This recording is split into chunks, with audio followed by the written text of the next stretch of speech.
Hey everybody, Rodney Elmer here. Welcome to Mountain Deer.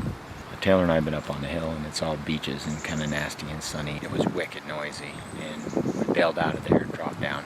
Jimmy said that one across the road down here, brand new tracks in the dirt that were like smoking fresh, and they weren't there when we drove through this morning. So there's a deer running around in here. We moved into a flat area down low and it's kind of real, almost damp, swampy. River's not too far away. Tons of brown ash in here. We were hoping to find a rub, but haven't found anything yet. It's a brand new place for us.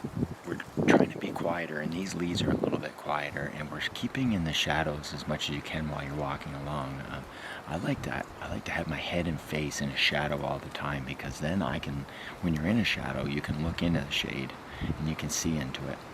And it helps cover you a little bit and kind of stay close to things and objects as you're walking through the woods. When you're moving along and kind of covering yourself some instead of walking right out in the open in the sunny part, but kind of sticking to the shadows and the edges of things, the edge of the real thick swamp, the edge of open or whatever, you know, and that's made a big difference for having deer not notice us, and especially if they're up on their feet and they're moving around a lot. Of course, some of the side, benefits to that is that it covers your movement and you're not out in the open a lot.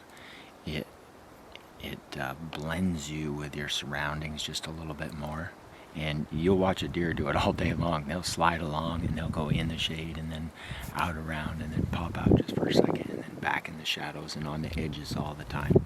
And that's what we're trying to do. Just another thing that helps a little bit that we do that sometimes makes a difference, makes a huge difference. And the other thing too is if you're fairly close to a tree, you can always grab onto it and use it as a rest. If all of a sudden a deer just pops right out.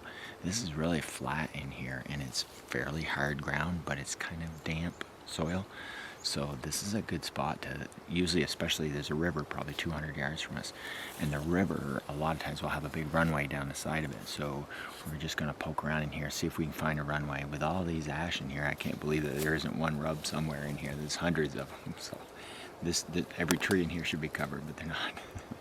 Because it's so warm and kind of sleepy day, the major time frame for movement is at night, and the minor was like first thing this morning, and we've kind of gone by that now, and it's like mid to late morning. So we're just poking along here, hoping to see some of this activity. There's all kinds of brand new tracks, and they seem to be on their feet right now. So we're hoping to bump into one. But another thing to keep in mind as you're walking along through the landscape is to keep shooting lanes open all the time. So if something comes through and you see some movement and it's going to come across that shooting lane, you've got a place to get in there and get ready to go. And it works equally well for your photography. Like if you're going to film some wildlife, you're going to see some. That's another thing where if you're moving where you have a little bit of cover and you're kind of close to it, like the moose the other day, I had a nice little blow down right there that helped hide me. That works real good, and it'll help you get the game to be pretty close to you, and you can still film it a little bit. Keep shooting lanes open. Try not to get so tight that you won't be able to do anything. I mean, there's some brush you're going to have to, but there's a lot of places where if you have a choice of where to walk and how to walk, how and what the places you pick to walk through the brush is really important. I spent quite a bit of time with the boys, talking about the best path through this cover, and then you don't trip on too many sticks, you don't get too hung up, you're covering yourself, but you're also not making too much noise, and you're keeping your shooting lanes open. A lot of times if you have the option to stay right in a shadow, it's better. That light dark is like something that really gets your attention. If you watch a deer and when a deer is moving through the landscape, you'll see them go light dark, and because they're doing it very slowly, the transition helps. But if you have the option to stay in shadows, that's always the best. We're going to move down to the main part of the river here and see. It's really shallow, so it seems to be shallow.